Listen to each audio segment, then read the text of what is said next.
Oke, nah isinya hasrat insting itu ada dua kalau di Freud. Yang pertama eros, yang kedua thanatos. Ini yang saja ya. Ini tentang insting, tentang libido.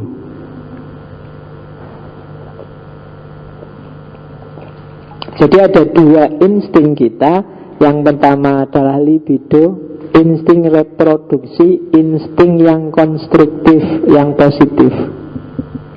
Insting untuk hidup dan bertahan hidup, memenuhi fitrah itu tadi.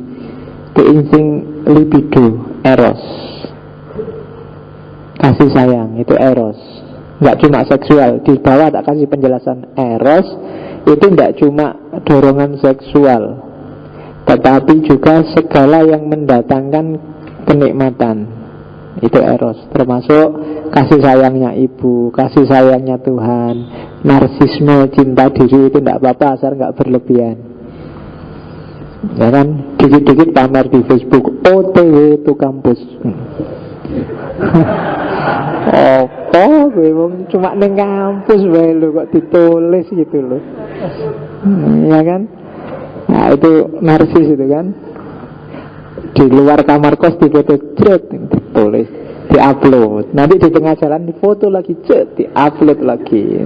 Di depan kelas upload lagi cet, diulang lagi. Nanti dosennya masuk dia cet sama dosennya, diupload lagi. Iya kurang gawe nantenan. Ya, itu jenenge narsis. Nggak apa-apa, cuma jangan berlebihan. Kalau berlebihan jadi sakit jiwa. Iya, sakit jiwa itu kan bahasa halusnya, bahasa kasarnya gendeng. Oke, jadi ya, jadi ya sekarang banyak kan Facebook. Coba kamu teliti, jangan-jangan Facebook itu jadi sumber banyak orang sakit jiwa. Eros itu salah satu terminologi cinta dari Yunani kan itu. Ada eros, ada filia, ada agape. Kalau agape itu cinta ketuhanan. Kalau eros ini cinta libido, cinta sesama jenis. Kalau filia itu kayak filsafat itu kan filia akar katanya. Cinta sesama manusia, cinta filsafat, cinta itu pakai istilah filia. Sehingga filosofia, cinta kebijaksanaan. Kalau eros itu sebenarnya orientasinya agak ke seksual. Kalau agape itu cinta-cinta alam, cinta Tuhan sebenarnya. Oke, itu eros, dewa cinta dari Yunani. Itu insting yang positif. Tapi di balik itu ada insting yang negatif. Namanya thanatos. Insting destruktif, insting agresif. Kalau dalam bahasanya Freud ini insting kematian. Jadi dalam diri kita ada insting untuk merusak, ada insting untuk menyakiti orang, ada insting, ada itu. Senang lihat temennya susah itu ada. Kita punya sebenarnya potensi untuk kayak gitu. Namanya thanatos. Thanatos ini dewa kematian kalau dari Yunani. Ya banyak sih kalau kamu baca mitos-mitos Yunani, dewa-dewa ini. Kalau kamu baca ceritanya Hercules, mungkin antara lain kamu akan ketemu Thanatos. Thanatos ini pernah perang sama Hercules dan dia kalah. Karena Hercules belain temennya. Masa ini kayak Israel kalau dalam Islam. Temenku kok mau dicabut nyawanya, terus diajak gelut sama Hercules dan kalah Thanatosnya. Kalah terus dibelenggu sama Hercules, tidak bisa ngapa-ngapain. Cuma terus karena Thanatosnya dibelenggu, maka tidak ada orang mati terusan. Sing bingung dewa perang itu Ares. Ares ini bingung, ini bolak-balik ada perang kok tidak mati-mati orangnya. Susah dia, akhirnya nyari Thanatos dibebaskan, baru ada orang mati. Kan susah kan perang bolak-balik, ada yang ditusuk, ada yang ini, orangnya tidak bisa mati. Dewa mautnya sedang libur di penjara. Iya. Susah kan kamu, stres kok dewa perangnya. Ini gimana orang geletaan di sana sini tapi tidak ada yang mati satupun, malah susah. Nah kecenderungan itu adalah insting kematian dalam diri kita ada. Itulah yang bikin ada perang, ada pembunuhan, ada kekejaman, ada penyiksaan. Kan kalian heran, kok bisa ya kayak gitu? Iya, di antara insting kita ada yang memang coraknya merusak. Kadang-kadang kan kita memang butuh merusak itu, cuma porsi dan proporsinya harus pas. Kemarin misalnya Idul Adha waktu kurban, kalau kita nggak punya Thanatos, nggak tega kita nyembelih sapi sama nyembelih kambing. Iya kan, mau nyembelih sapi, astagfirullah ini makhluk hidup, ini kasihan kan gitu. Tapi harus agak punya insting kejam dikit, dikit, disembelih malah cepat selesai. Tapi kalau nggak punya ini, yo apa-apa dalam banyak hal kita nanti susah. Mau jalan mikir, jangan-jangan nanti nginjak semut ya, jangan-jangan kasihan semut juga makhluk hidup, tapi kamu bingung dewe nggak jelas. Harus ada insting agak sadis sedikit, Thanatos. Banyak, misalnya dokter misalnya, yo kadang-kadang harus Thanatos, bikin amputasi, bikin itu kan kejam, kaki dipotong. Kalau nggak dipotong malah merusak yang lain. Kadang-kadang harus kejam. Nah itu insting Thanatos. Tapi kalau keliru menakarnya, ya dunia jadi rusak.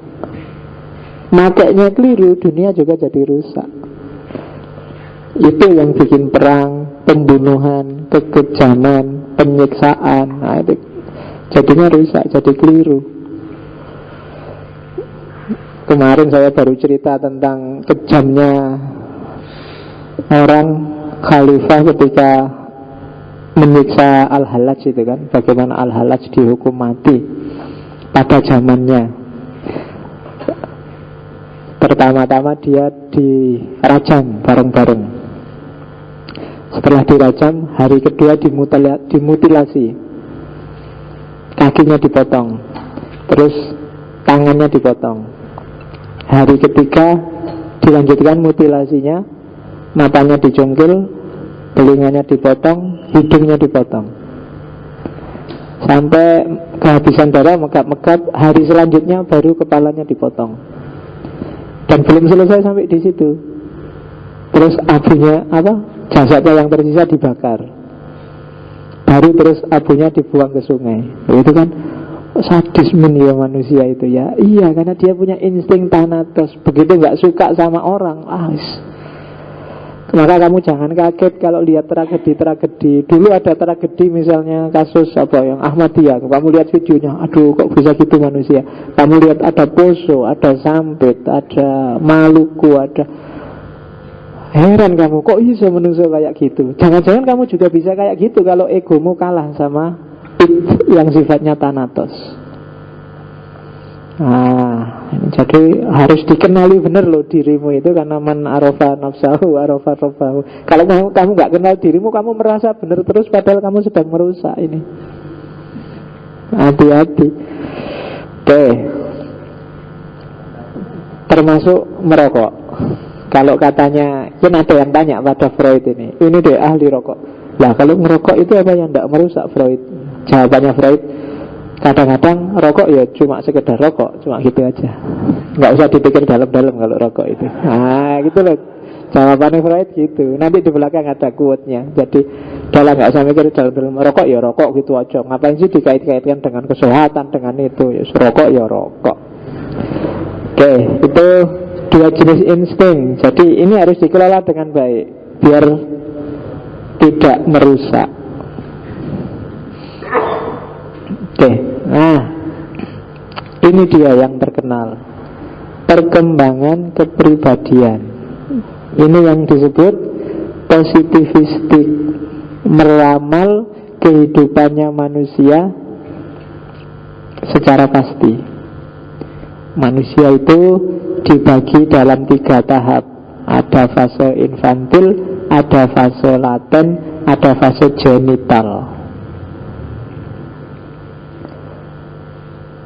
Kuncinya ada di fase infantil, sehat atau tidaknya psikisnya manusia. Kalau di fase bayi, fase infan ini tidak terpenuhi semua hasratnya, maka dia akan jadi masalah saat dia dewasa. Jadi umur 0 sampai umur 6 tahun. Itu kuncinya. Kalian yang tidak bahagia di umur-umur itu, biasanya semakin besar juga kalian hidupnya akan murung. tidak akan bahagia, susah senyum sudah. Ketika kebutuhannya tidak terpenuhi. Tinggal dilihat hari ini, coba kalian mikir diri aku itu profil yang kayak gimana ya. Itu biasanya ada pengaruh dari kecil. Dan ini harus disembuhkan. Mungkin ada timbunan-timbunan pengalaman yang tidak mengenakkan, tidak. Nah itu harus diungkap, dibersihkan. Kalau enggak ya kalian murung terus. Infantil itu fase awal, fase oral. Fase oral itu kenikmatannya ada di mulut. Ya yang paling jelas kelihatan kan mimik bayi pada ibunya. Kalau mimik saja nggak puas, era oral ini nggak puas, itu ya sampai besar juga akan ada dampaknya. Nah, iya kamu nyari sosoran terus kamu. Jadi puaskanlah mimik mumpung masih kecil. Sekarang sudah telat kamu. Iya, jangan nyari mimik lagi kalau sekarang. Itu hanya untuk umur 0 sampai 1 tahun. Kalau di Freud ini dampaknya besar loh. Orang yang tidak puas di fase oral itu mungkin omongnya banyak, cerewet, suka tidak puas, mudah dibohongi, jenis-jenis itu. Sementara yang puas itu biasanya dia jadi pintar karena dia sudah puas, mahir mengumpulkan pengetahuan. Itu kamu baca di Freud jadi kayak gitu nanti. Nah, jadi kalau di sini kamu mikir filsafat nggak nyampe-nyampe, mungkin dulu nyusunya belum puas. Iya, ya berat kamu memang. Tapi sudah telat sekarang ya. Kamu sudah umur berapa sekarang? Jadi fase oral adalah fase ketika orang melatih dirinya melampiaskan, memenuhi keinginan. Itu fase oral. Di atas fase oral ada fase anal. Itu kepuasannya nggak lagi di mulut tapi di anal. Kalian ngerti lah wilayah itu, nggak perlu tak gambar. Jadi fase anal adalah fase ketika orang latihan menahan diri. Itu kan kalian latihan ke toilet waktu kecil itu kan latihan menahan diri. Sebelum itu kalian kan nggak mikir menahan, pengen pipis pipis saja, pengen aja, nggak pernah dipikir. Tapi di fase anal kalian mulai dilatih. Latihan jangan ke susu ya, ke belakang dulu, ke kamar mandi dulu. Itu latihan menahan. Orang yang tidak sukses di sini, itu sampai besar dia susah menahan apa-apa. Iya, jadi menahan kemarahan, menahan keinginan, menahan hasrat itu susah sudah. Kalau nggak sukses di umur 1 atau sampai 2 tahun ini. Jadi latihan menahan. Iya. Kalau kalian merasa aku kok susah Pak, begitu pingin apa, pokoknya harus dipenuhi saat itu juga. Kalau enggak saya stres Pak. Itu mungkin kalian umur 1 sampai 3 tahunnya enggak sukses. Iya. Apalagi ada yang masih suka ngompol enggak? Kalau ada yang masih suka ngompol berarti kamu enggak sukses sampai hari ini. Itu saja masih belum bisa menahan, apalagi yang lain. Jadi itu fase kedua. Fase ketiga itu fase falik, 2 tahun sampai 6 tahun. Nah, ini kalau yang oral itu 0 sampai 1 tahun, anal itu sampai 3 tahun, ini sampai umur 6 tahun. Falik itu kebalikannya anal. Atau kebalikannya itu. Iya, falik itu ya dibaliknya. Jadi kalau kamu lihat daerah anal, baliklah itu. Nah itulah falik, daerah bagian depan. Kenikmatannya sekarang pindah ke situ. Kadang-kadang anak umur itu kan suka megang-megang, suka itu, karena memang sudah mulai ada di situ. Nah ini latihan reproduksi. Kalau di fase ini tidak sukses, itu ya tidak bisa produktif. Falik, jadi fase mulai kenal lawan jenis, mulai yang cowok mulai lebih suka sama mama daripada sama, kamu manggilnya mama apa ibu? Ibu, mbok, apa si mbok. Iya. Oke, Iyalah ya, anak sekarang kan mama, papa. Oke. Mama tuh. Iya. Ini iyalah enggak apa-apa lah. Yang makannya tempe manggilnya mama. Oke ya, jadi ini era balik. Nanti kamu baca sendiri ya era-era ketika orang dari sini nanti lahir Oedipus kompleks, lahir kayak gitu. Yang ada beberapa teori yang menurut saya nggak rasional. Tapi ya nggak apa-apa, itulah Freud dengan gayanya sendiri. Karena semua ujungnya ya seks kalau di Freud. Nah, fase infan ini fase membangun fondasi mental. Ada masalah apapun di besarmu itu karena di era-era itu. Anak-anak umur 5-6 tahun kok lihat bapak ibunya tawuran terus, itu akan membentuk karakternya.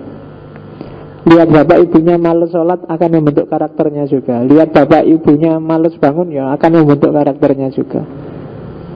Nah itu era infan. Di atas itu akalnya mulai jalan. Umur 6 tahun, 5-6 tahun sampai 12. Ini kita menyebutnya puber. Mulai kenal lawan jenis, mulai ngerti mana yang cakep, mana yang tidak cakep. Anak-anak umur itu mulai agak genit. Kalau perempuan mulai nyoba-nyoba make up. Kalau laki-laki kadang-kadang sudah nyampe pada mimpi basah. Ya, mimpi terus ngompol. Ya itu fase laten. Ya, akalnya mulai jalan.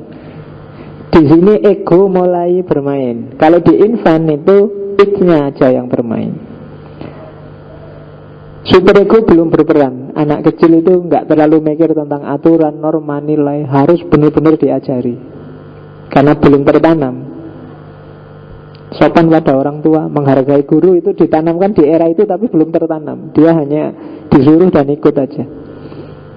Di atas itu baru ada fase genital. Itu 12 tahun ke atas. Fase genital ini ya sudah mulai dianggap dewasa. Akalnya jalan, super ego mulai beroperasi. 12 tahun ke atas sudah mulai ngerti kadang-kadang id-nya tidak harus dilampiaskan.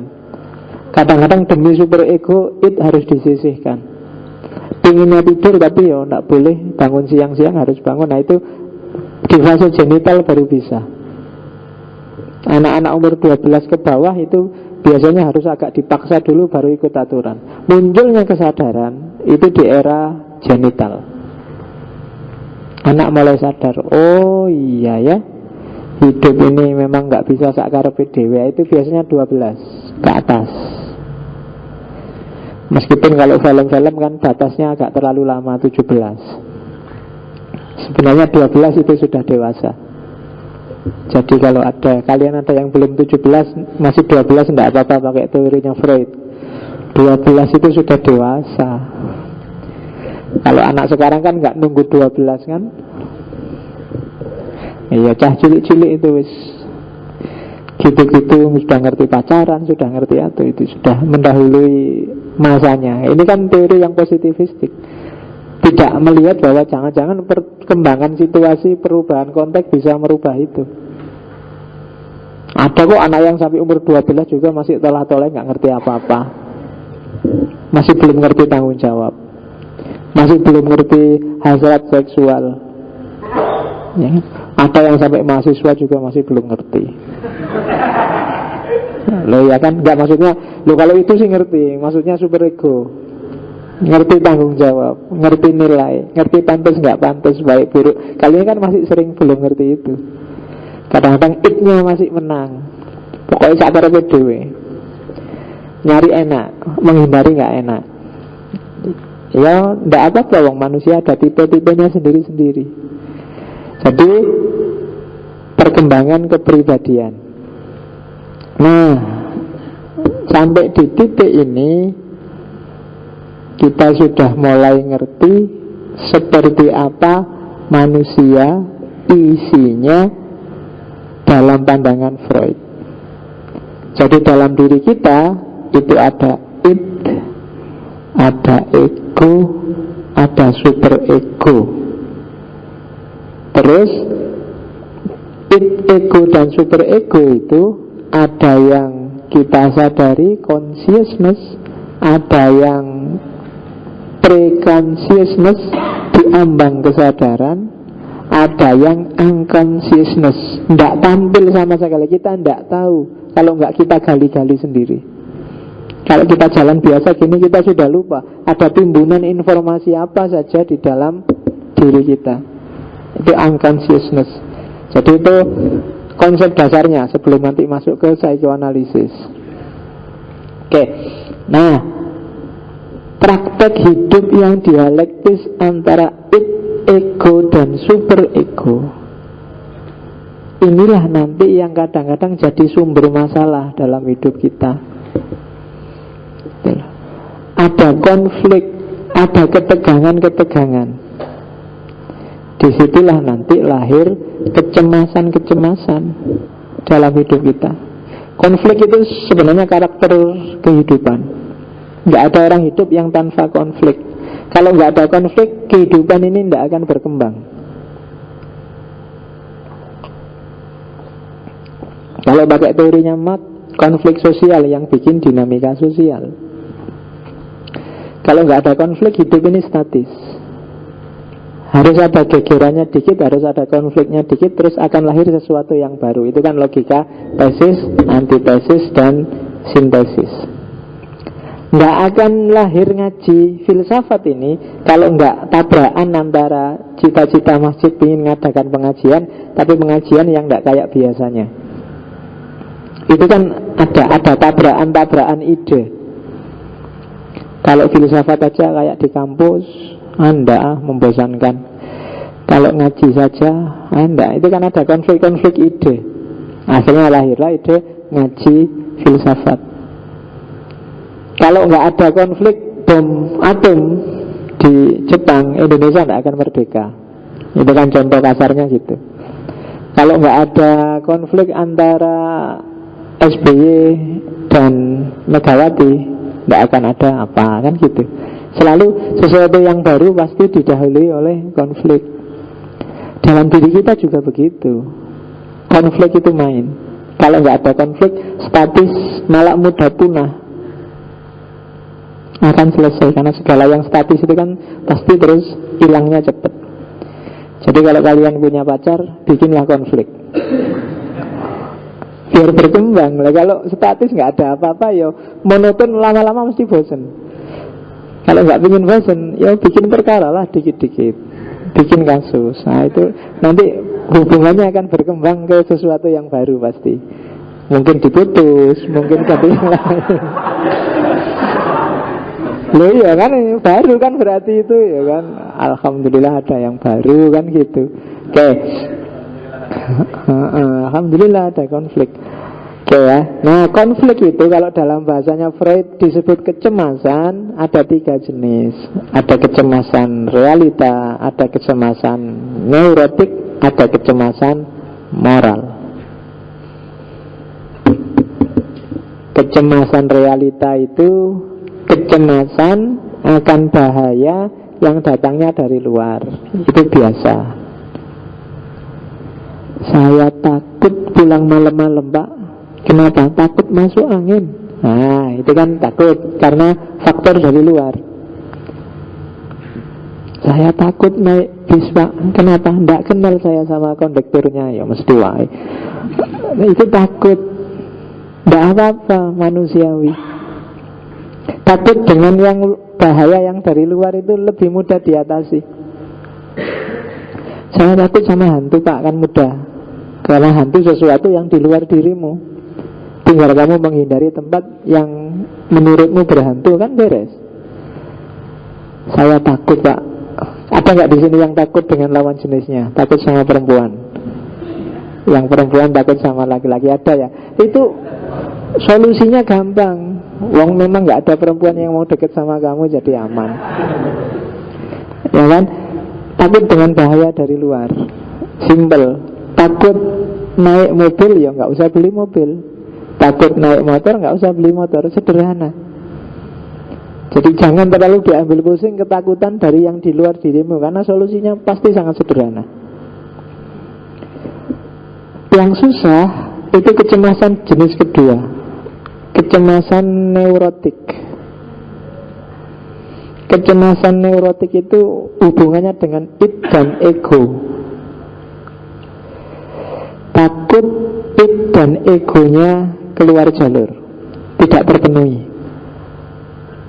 Itu neurosis sudah.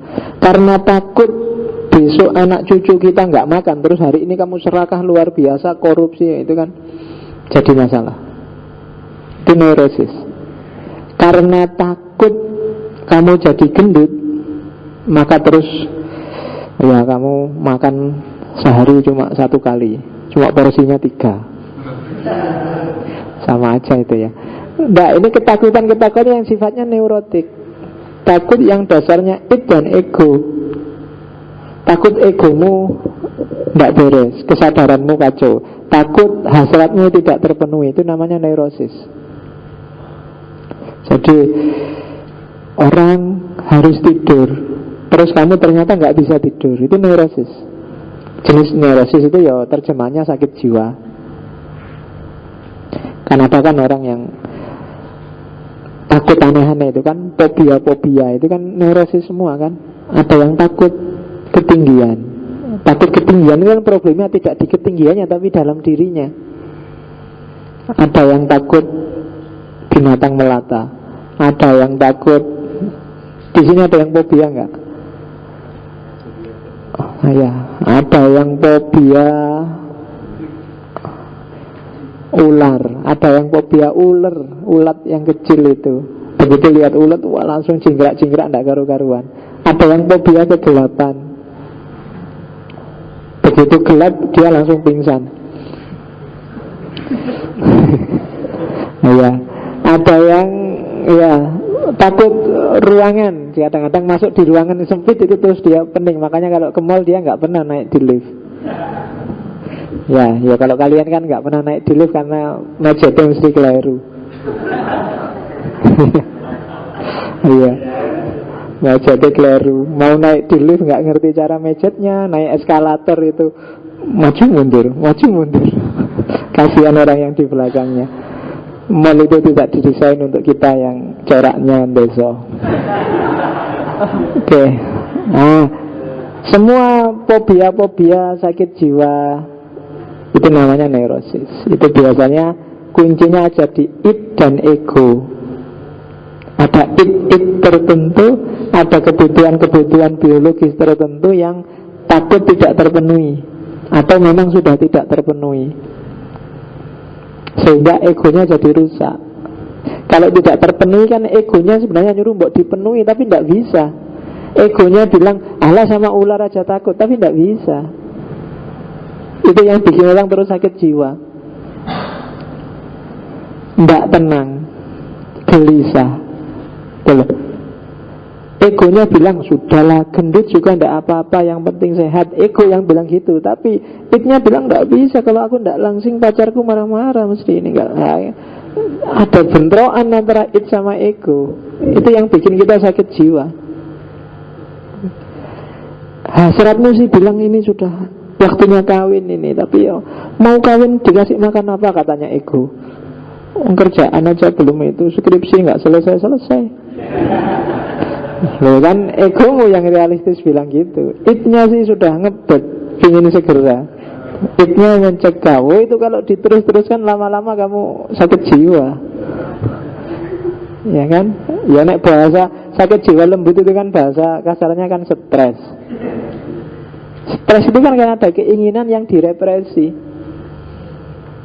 Takut Iya bukan takut, itu stres.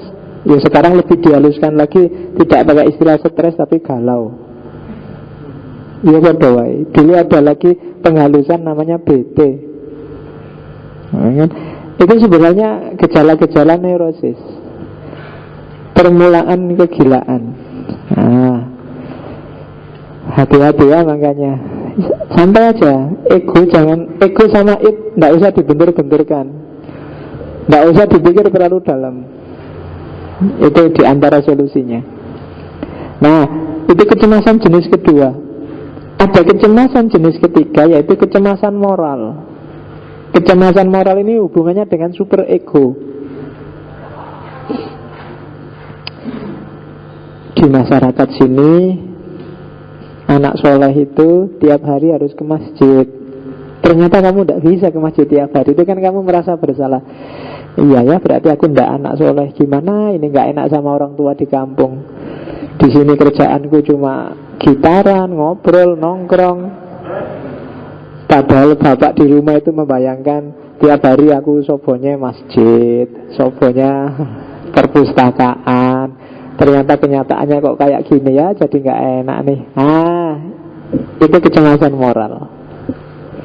Jadi egomu tabrakan dengan super ego sekarang. Pilih kabari Jogja. Wah baik pak di sana. Loh IP-mu kok cuma 2. Loh 2 itu sudah bagus pak. Kalau perguruan tinggi ya bapakmu buat apa sih gitu. Nah itu bapakmu ya manut-manut baik. Cuma iya sakitnya di sini. Iya jadi ya bapakmu manut-manut aja. Dirimu sendiri yang galau akhirnya. Aku kok membohongi bapak. Ya apa ya boleh aku ini. Orang tua sudah bayari aku. Kecemasan moral itu sudah. Jadi dalam hidup kita ada kecemasan realitas. Kita takut dengan yang di luar diri kita. Ada kecemasan neurotik. Kita takut ada hasrat, ada dorongan dari diri kita yang tidak terpenuhi. Ada kecemasan moral. Ada nilai sosial, ada norma sosial yang kita tabrak. Itu juga menimbulkan kecemasan moral. Kayak kalau ada anak minta-minta di pinggir jalan itu kan, biasanya kamu ngasih. Begitu nggak ngasih kan kamu jadi galau. Iya ya kok aku pelit gitu sih. Paling dikasih 500 saja sudah seneng, 1000 apalagi kok ngasih gitu aja aku enggak. Itu kan kegelisahanmu sendiri, kegalauanmu sendiri. Itu namanya kecemasan moral. Itu kalau dilanjut-lanjutkan ya bisa jadi stres, bisa jadi neurotik. Itu pangkal permasalahan nanti ada di situ. Kecemasan. Ternyata nggak sesederhana ada id kita lampiaskan, ada super ego kita jalani, yang kontrolkan ego. Ternyata nggak sesederhana itu. Dalam hidup kita sering-sering tabrakan antara id, ego, dan super ego. Nah, kalau tabrakan itu biasanya, kalau katanya Freud, muncul namanya defense mechanism. Jadi secara psikologis kita membela diri. Caranya membela diri ada sekitar 10 dalam catatan saya kalau dari bukunya Freud. Jadi cara untuk mengatasi stresmu biar sebenarnya kamu salah tapi kamu tetap kelihatan benar. Itu namanya defense mechanism. Mekanisme defensif. Yang pertama represi. Represi itu menekan biar nggak kelihatan. Jadi misalnya kamu suka sama temanmu sak kelas, sementara dia sudah punya pacar, terus kamu udahlah nggak boleh, dia sudah punya pacar, ini nggak boleh, dosa saya ini suka sama pacarnya teman ini harus disingkirkan. Nah, itu namanya direpresi. Kamu sembunyikan dalam-dalam. Nah, itu represi. Salah saya ini kayak gini, ini nggak boleh ini, masa. Nah itu tak gini. Kamu pamit di kelas, sebenarnya kamu nggak sakit tapi kamu bikin surat, mohon maaf pak di kuliah siang ini saya nggak masuk karena sakit. Nah itu terus kamu ngerti kalau itu salah, maka ini jangan sampai ketahuan, jangan sampai ketahuan pokoknya. Nah itu terus kamu represi, kamu sembunyikan dalam-dalam. Itu namanya direpresi, ditekan, dipelenet kalau bahasa Jawa nih. Ditekan itu kan tidak hilang, itu nanti jadi konsumsi bawah sadar. Seolah-olah itu hilang tapi tidak. Dia jadi penghuni bawah sadar. Itu kadang-kadang nyetir perilakumu tapi nggak sadar loh. Sehingga kalau ketemu dosennya tiba-tiba kamu salah tingkah, tiba-tiba kamu merasa nggak enak. Itu karena ada bawah sadar yang bilang tadi aku bohong pada dosen ini. Begitu tadi kamu bohong pada orang tuamu tentang IP, tentang nilai, tentang kehidupanmu di Jogja, itu kan rasanya sudah beda ketika berhadapan sama orang tuamu.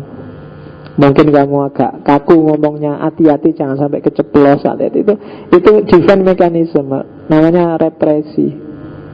disingkirkan dari pikiran, disingkirkan dari wilayah sadar, dari ego.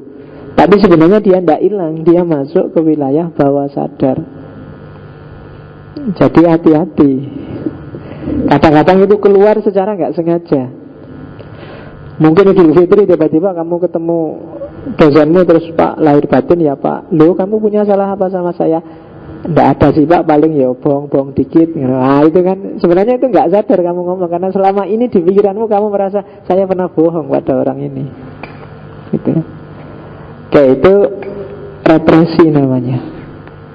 Kamu singkirkan apa yang mengganggumu, kamu buang. Tapi sebenarnya dia tidak hilang, tapi masuk ke bawah sadar. Terus ada juga yang defense mechanism itu adalah reaction formation. Jadi melakukan reaksi. Melakukan reaksi itu karena kamu tahu itu salah, kamu munculkan yang berlawanan. Ya misalnya kamu suka sama seseorang, terus nembak, terus ditolak. Ditolak itu kan galau kamu kan, sakit sinimu. Nah, ya kan kalau aku ngomong sakit di sini kan yang sakit bukan aku, sinimu yang sakit. Jadi ketika kamu galau, besoknya kalau ada temenmu tanya, kamu suka ya sama itu? Oh enggak, apa perempuan kayak gitu aja. Ini namanya reaction formation. Itu sebenarnya defense mechanism, mekanismemu untuk membela dirimu biar kamu nggak kelihatan jelek, nggak kelihatan memalukan. Begitu dapat nilai kamu sedih ya, enggak, apa sih nilai itu, enggak penting. Itu namanya defense mechanism. Nilai itu tidak menjamin masa depan lah. Ngapain sih kita terlalu fokus pada nilai, karena nilainya jelek. Ya, jadi itu reaction formation. Jadi defense mechanism itu otomatis kamu menolak itu. Karena ya mungkin karena kamu takut dianggap malu, mencederai kehormatan, sebagainya gitulah. Jadi yang diomongkan yang sebaliknya. Gitu loh. Misalnya kamu dikasih minum orang bertamu,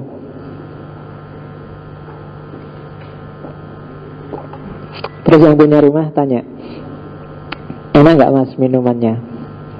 Kamu tahu bahwa kamu harus selalu baik dengan dia, sehingga kalau kamu ngomong gak enak, padahal itu gak enak, putus persahabatanmu dengan dia, maka terus enak. Nah itu sebenarnya defense juga.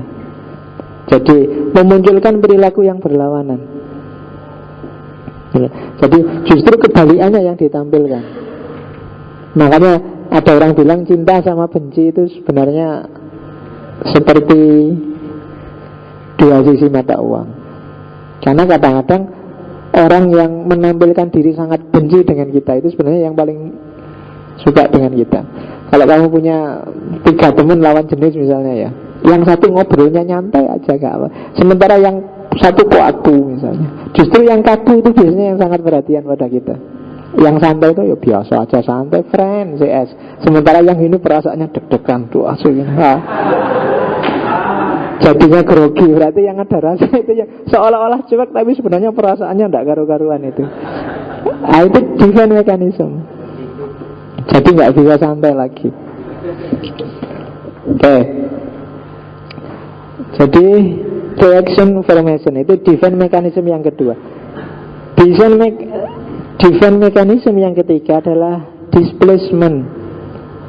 Displacement itu mengarahkan dorongan pada objek yang lebih lemah.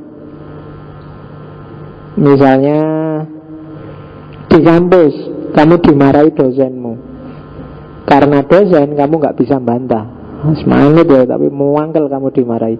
Begitu nyampe kos-kosan, gantian temanku tak marah-marahin sekarang. Itu melampiaskan pada yang kenapa sama teman kamu berani, karena lebih lemah dibandingkan kalau melawan dosen. Gitu loh. Tadi kamu diceramai habis-habisan, begitu nyampe kos-kosan gantian temanmu kamu ceramai habis-habisan. untuk melampiaskan ganjelan di hatimu sebenarnya. Atau kalau sampai di rumah adikmu kamu ceramai habis-habisan, kamu marah-marahi, piye to dik, bodoh kowe iki. Padahal tadi sudah dibodoh-bodohin sama dosennya. Sekarang pulang dilampiaskan ke adiknya, ke temannya.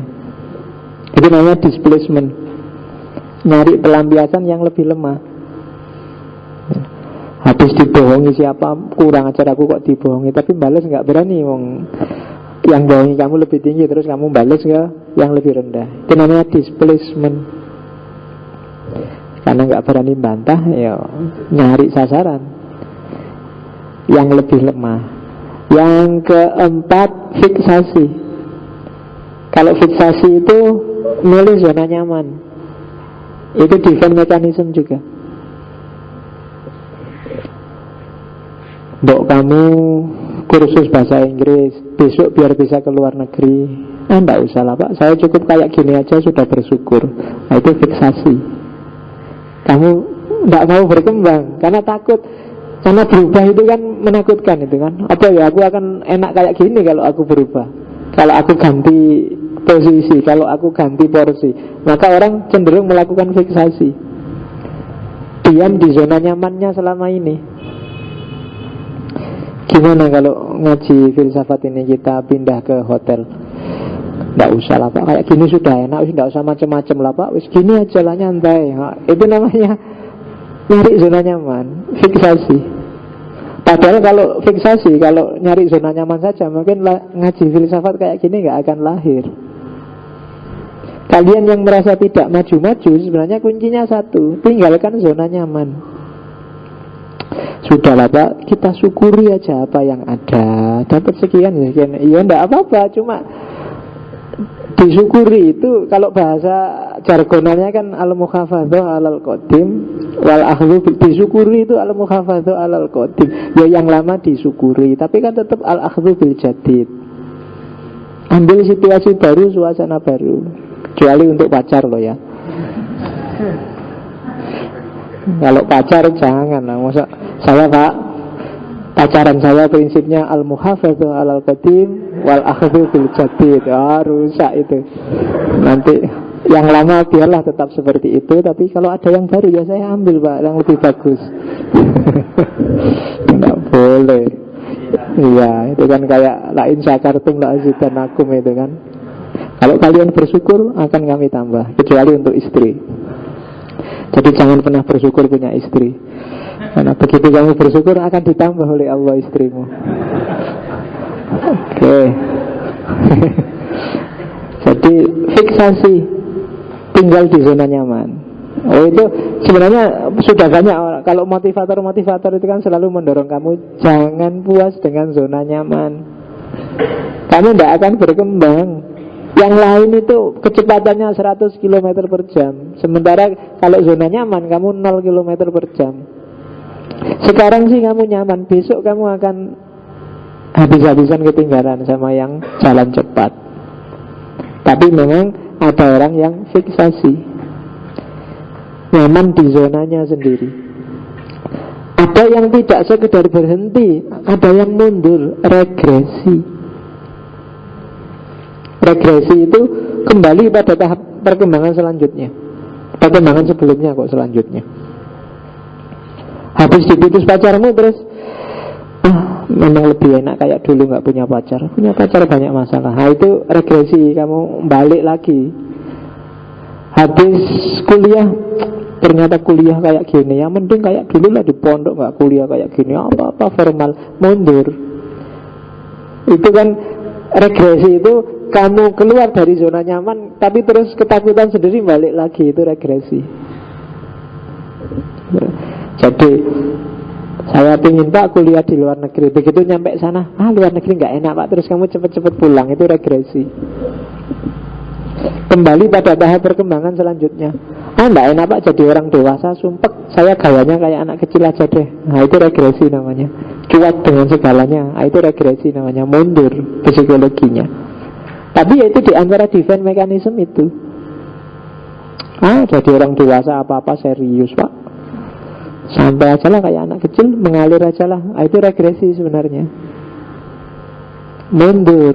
Nggak cuma mandek, kalau zona nyaman itu mandek, kalau ini mundur. Jadi nggak sekedar macet tapi mundur. Nah, itu regresi. Ada proyeksi.